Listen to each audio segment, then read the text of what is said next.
नमस्कार, आप सभी का स्वागत है इंडिया डेली लाइव पर और आपके साथ मैं हूं आंचल श्रीवास्तव। नजर डालते हैं देश और दुनिया की तमाम बड़ी खबरों पर। जो सबसे पहली खबर आ रही है वो उत्तर प्रदेश से आ रही है। उत्तर प्रदेश के मुख्यमंत्री योगी आदित्यनाथ का एक बेहद प्यारा वीडियो सोशल मीडिया पर वायरल हो रहा है। अक्सर सख्त प्रशासक के रूप में दिखने वाले योगी जी का एक नन्हे बच्चे के साथ दोस्ताना अंदाज नजर आ रहा है। जब मुख्यमंत्री ने बच्चे को दुलारते हुए पूछा और क्या चाहिए बताओ, मतलब कि तुम्हें क्या चाहिए बताओ, तो बच्चे ने बिना झिझक अपनी मासूमियत में चिप्स की मांग कर दी और वो भी कान में चुपके से मांग कर दी। बच्चे की ये मासूम फरमाइश सुनकर मुख्यमंत्री खुद को ठहाके लगाने से रोक नहीं पाए और वो हंसने लग गए।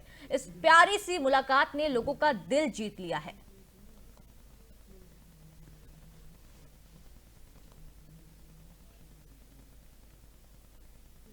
अगली खबर उत्तर प्रदेश के बिजनौर से आ रही है। बिजनौर जिले में मकर संक्रांति के पावन पर्व पर श्रद्धालुओं की भारी भीड़ गंगा बैराज घाट सहित अन्य घाटों पर देखने को मिली है।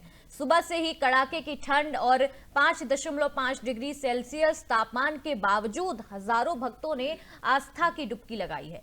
जय गंगा मैया और हर हर महादेव के जयघोष के बीच पुरुष, महिला, बच्चे, बुजुर्ग सभी ने पवित्र स्नान किया। स्नान के बाद श्रद्धालुओं ने खिचड़ी, तिल, गुड़, कंबल और वस्त्र दान कर पुण्य अर्जित किया। पूजा अर्चना भी की है और भारी भीड़ को देखते हुए जिला प्रशासन और पुलिस ने सुरक्षा के पुख्ता इंतजाम भी किए हैं। प्रमुख घाटों पर पुलिस बल तैनात रहा और यातायात नियंत्रण में सुनिश्चित किया गया है। पूरे दिन श्रद्धालु परिवार के साथ गंगा में डुबकी लगाते हुए नजर आ रहे हैं और संक्रांति का पर्व बड़े ही श्रद्धा और उत्साह के साथ मनाते हुए भी दिख रहे हैं।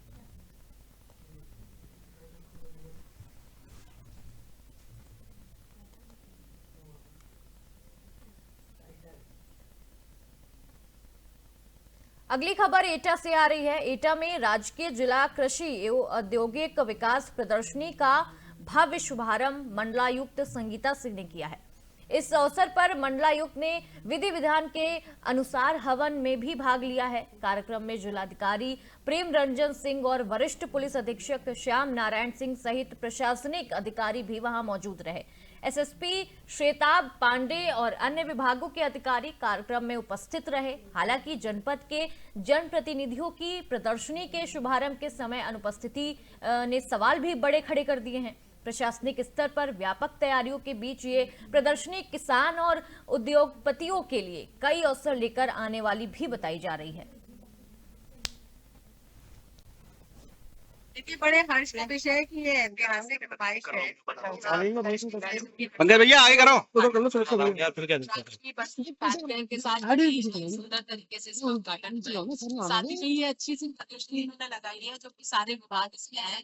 विभागीय योजना का प्रदर्शन है। लोग इसमें ये माध्यम से लोगों से ये आग्रह है कि वो आए प्रदर्शनी को देखें। जो भी इसमें सांस्कृतिक कार्यक्रम वो तो एंजॉय करें ही करें, साथ में इस प्रदर्शनी में भी आकर जो स्टॉल्स हैं उनके बारे में जानकारी करें, क्योंकि बहुत जन जागरूकता और बहुत जानकारी की चीजें यहाँ पर हैं।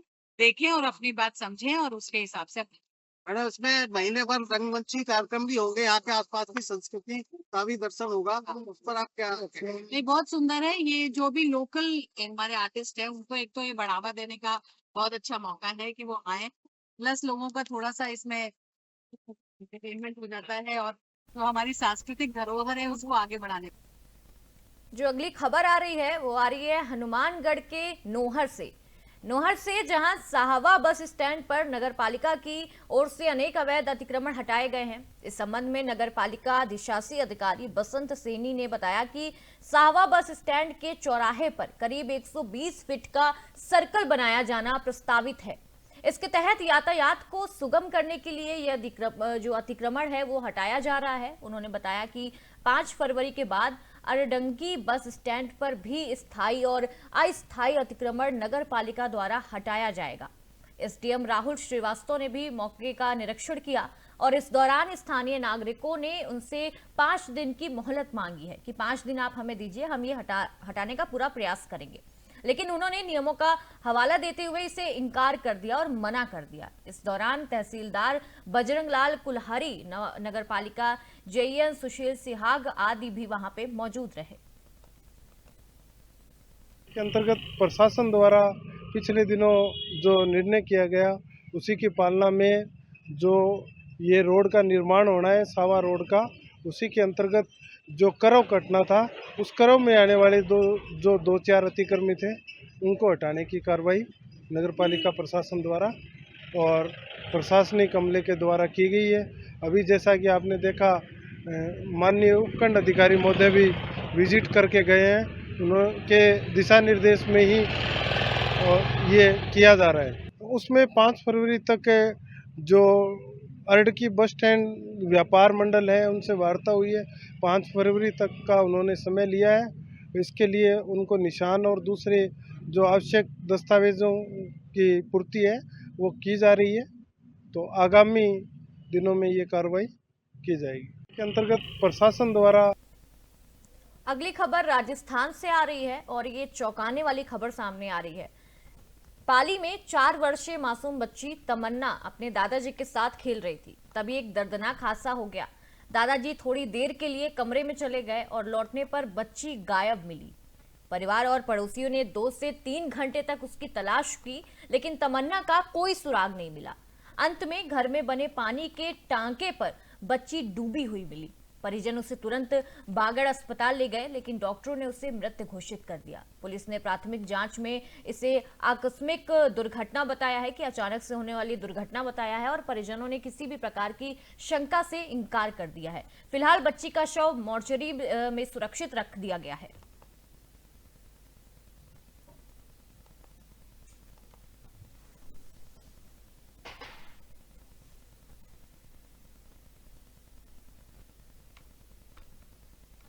डिडवाना में राष्ट्रीय सड़क सुरक्षा माह 2025 की शुरुआत उत्साह के साथ की गई है।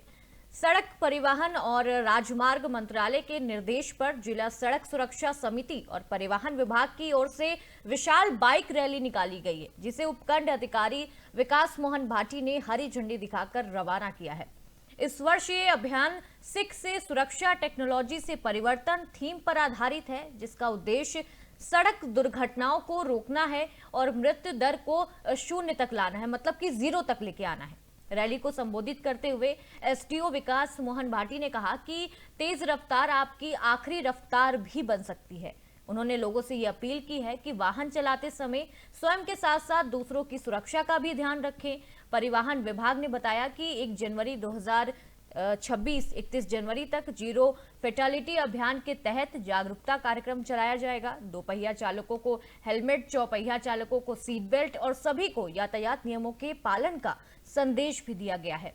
रैली शहर के मुख्य मार्गों से गुजरी, जहां लोगों को सुरक्षित यात्रा के लिए प्रेरित भी किया जाएगा।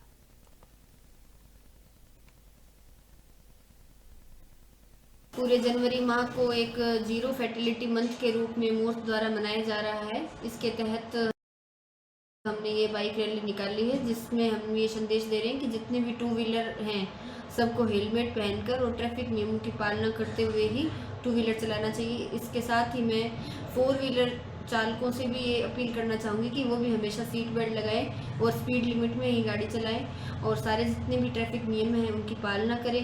इसके अलावा सड़क पर जितने भी सड़क के दूसरे उपयोग करता है उनका भी ध्यान रखें और अगर कोई घायल व्यक्ति सड़क पर मिलता है तो उसकी मदद जरूर करें। और राहगीर स्कीम और गुड समैरिटन जो स्कीम है राजस्थान सरकार की, उसके तहत उनको उचित इनाम राशि भी दी जाएगी। पूरे जनवरी।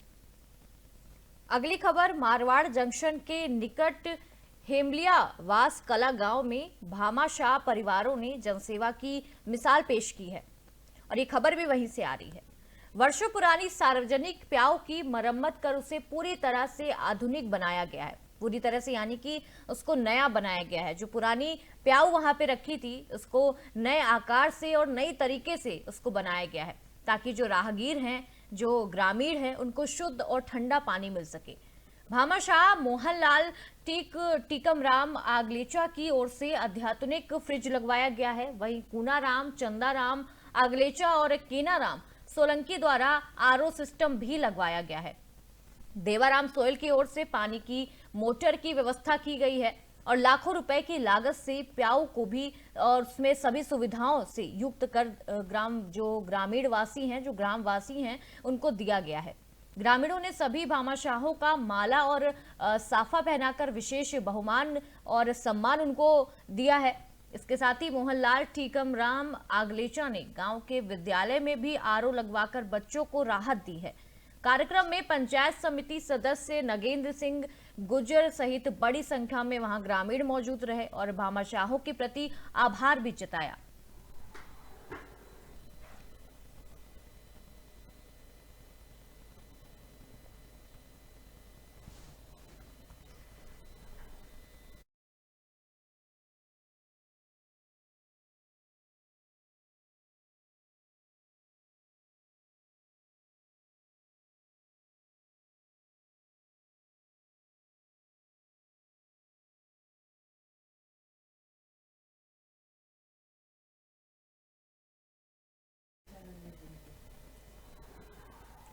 अगली खबर पाली से आ रही है। पाली जिले में अवैध बजरी खनन के खिलाफ पुलिस का अभियान लगातार जारी है। जिला पुलिस अधीक्षक आदर्श सिंधु के निर्देश पर मारवाड़ जंक्शन थाना पुलिस ने बड़ी कार्रवाई करते हुए चेलावास गांव के नदी क्षेत्र से अवैध रूप से बजरी खनन कर रहे एक ट्रैक्टर को जब्त कर लिया है। इस दौरान ट्रैक्टर चालक को भी मौके से गिरफ्तार कर लिया गया है और ये कार्रवाई थाना अधिकारी सवाई सिंह के नेतृत्व में पुलिस टीम द्वारा की गई है। अचानक हुई इस कार्रवाई से बजरी माफियाओं में हड़कंप मचा हुआ है। थाना अधिकारी ने बताया कि थाना क्षेत्र में अवैध बजरी खनन को लेकर पुलिस लगातार दबिश दे रही है और आगे भी ऐसे अभियानों को सख्ती से जारी रखा जाएगा। पुलिस की इस कार्रवाई से अवैध खनन करने वालों में डर का माहौल बना हुआ है, क्योंकि जो ये खनन थी, अवैध खनन थी, ये लगातार इसकी शिकायत सामने आ रही थी। कानून का पालन सुनिश्चित करने के भी कड़े निर्देश दिए हैं प्रशासन ने।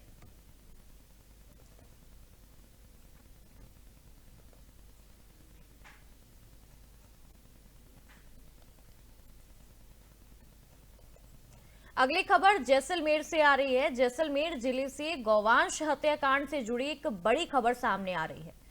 पोखरण पुलिस ने मामले में तुरंत कार्रवाई करते हुए मुख्य आरोपी आलम उर्फ याकूब सहित 2 आरोपियों को डिटेन किया है, यानी कि गिरफ्तार किया है। पुलिस को देखते ही दोनों आरोपी मौके से भागने का प्रयास में लगे हुए थे, जिसके बाद पुलिस ने कई दूरी तक उनका पीछा किया, उनको पकड़ा और इस दौरान भागने के प्रयास में दोनों आरोपी चोटिल भी हो गए। उनको चोट भी आ गई है, जिसमें से एक आरोपी को गंभीर चोटें आई हैं और मुख्य आरोपी, जिसका नाम आलम उर्फ याकूब बताया जा रहा है, उसको प्राथमिक उपचार के लिए जैसलमेर लाया गया है, जहां जवाहिर चिकित्सालय में, जिसका नाम, जो हॉस्पिटल है उसका नाम जवाहिर है चिकित्सालय में, डॉक्टरों की निगरानी में उसका इलाज जारी है। वहीं दूसरे आरोपी इमरान का पोखरण के सरकारी अस्पताल में उपचार चल रहा है। मामले की संवेदनशीलता को देखते हुए पोखरण के सरकारी अस्पताल में भारी पुलिस बल भी तैनात किया गया है।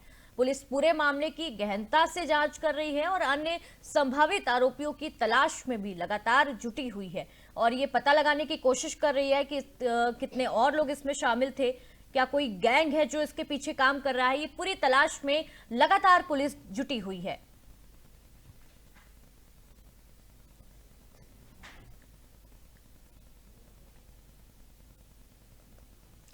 पाली जिले से एक और खबर सामने आ रही है। पाली जिले के मारवाड़ जंक्शन में आगामी 2026 को होने वाले विशाल हिंदू सम्मेलन को लेकर तैयारियों की विधिवत शुरुआत हो चुकी है। एक बड़े तरीके से शुरुआत हो चुकी है। मारवाड़ जंक्शन उपखंड मुख्यालय स्थित अम्बेडकर भवन में अक्षत पूजन और पोस्टर विमोचन कार्यक्रम का आयोजन भी शुरू कर दिया गया है। कार्यक्रम में पंडितों द्वारा वैदिक मंत्रोच्चार के साथ विधि विधान से अक्षत पूजन संपन्न कराया गया और उसके बाद विशाल हिंदू सम्मेलन के पोस्टर का भी विमोचन किया गया है। कार्यक्रम के दौरान भारत माता की आरती का आयोजन किया गया, जिसमें वीर दुर्गादास नगर के निवासियों ने सहभागिता भी निभाई है। इस अवसर पर बाबा साहेब भीमराव अंबेडकर और जो माता भारत माता की विशेष पूजा अर्चना की गई है। आयोजकों ने बताया कि 26 जनवरी को मारवाड़ के रामदेव मरीज पैलेस ग्राउंड परिसर में विशाल हिंदू सम्मेलन आयोजित होगा। सम्मेलन को लेकर क्षेत्र में उत्साह का भी पूरा माहौल देखा गया है और बड़ी संख्या में इस सम्मेलन में लोग शामिल हो रहे हैं। लगातार ये तस्वीरें आप देख सकते हैं कि लगातार आरती की जा रही है। विशाल हिंदू सम्मेलन की तैयारियां शुरू हो गई हैं और बड़ी संख्या में लोगों के शामिल होने की भी उम्मीद जताई जा रही है।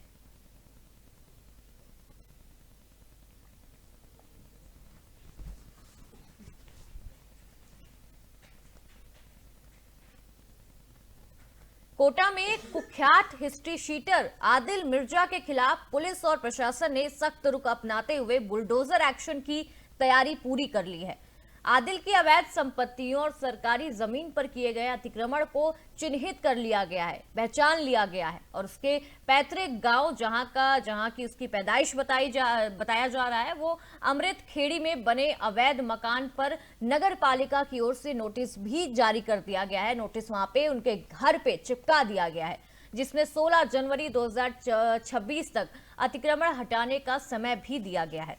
पुलिस ने आदिल के ठिकानों, संपत्तियों और उसे संरक्षण देने वाले मददगारों की विस्तृत जो सूची है वो तैयार कर ली है कि कौन इसके पीछे काम कर रहा है, कितने लोग इसके पीछे काम कर रहे हैं। वो सारी छानबीन पुलिस कर चुकी है और पहले चरण में उसके 2 अवैध मकानों को ध्वस्त करने की कार्रवाई भी की जाएगी। आदिल मिर्जा पर हत्या के प्रयास, डकैती और एनडीपीएस एक्ट सहित 32 से अधिक गंभीर मुकदमे दर्ज हैं और वो 4 बार पुलिस टीम पर हमला भी कर चुका है। ये बड़ा आरोप भी उस पे लगा है कि अगर पुलिस वाले उसे पकड़ने जाते थे, अगर प्रशासन उसे पकड़ने जाता था, उसके ठिकानों पर छापेमारी करता था, तो उसके द्वारा गोलियां भी चलाई गई हैं। वो 4 बार पुलिस टीम पर हमला भी कर चुका है। लगातार हम आपको ये बड़ी जानकारी दे रहे हैं और हाल ही में क्रॉस फायरिंग होती है, जब पुलिस फायरिंग करती है, उसके बाद आदिल ने भी फायरिंग की थी। घायल होने के बाद उसे गिरफ्तार भी कर लिया गया है। प्रशासनिक सूत्रों के अनुसार नोटिस की अवधि समाप्त होते ही अवैध निर्माणों पर बुलडोजर चल जाएगा।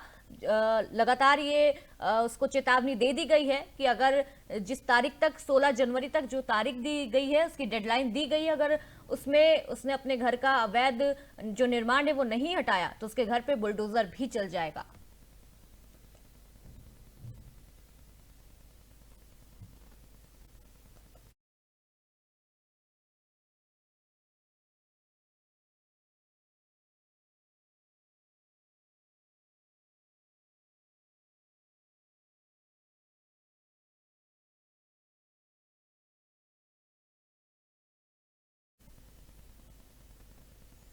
अगली खबर श्री गंगानगर जिले से आ रही है, जहां पदमपुर क्षेत्र में नशे के खिलाफ चलाए जा रहे अभियान के तहत पुलिस को बड़ी सफलता मिली है। गश्त के दौरान पुलिस ने गांव बैरा की ओर जाने वाली आम सड़क पर 2 तस्करों को रंगे हाथों पकड़ लिया है। आरोपी के कब्जे से 6 किलो 30 ग्राम अवैध डोडा पोस्त बरामद किया गया है और पुलिस ने मौके से दोनों आरोपी को गिरफ्तार कर लिया है। लगातार पुलिस को शिकायत मिल रही थी कि यहाँ पे अवैध तरीके से डोडा पोस्ट का अवैध खनन चल रहा है, अवैध तरीके से इसको बाहर भेजा जा रहा है। लगातार ये शिकायत पुलिस को मिल रही थी।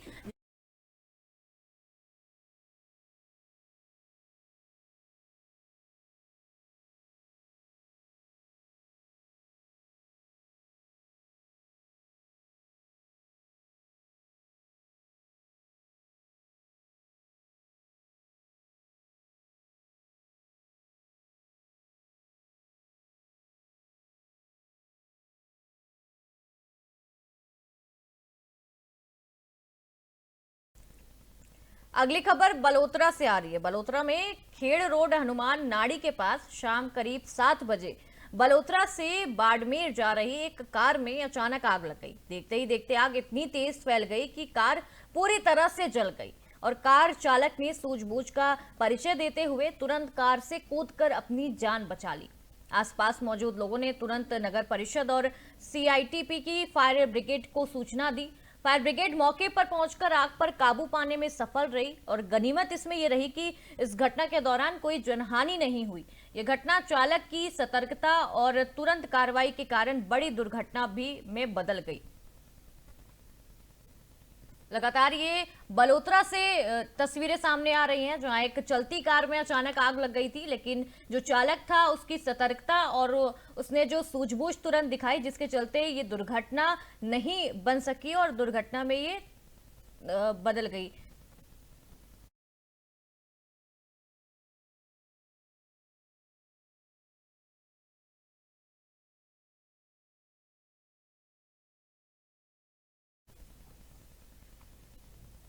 तो ये थी देश दुनिया की तमाम बड़ी खबरों का सिलसिला यूं ही जारी रहेगा। आप देखते रहिए इंडिया डेली लाइव।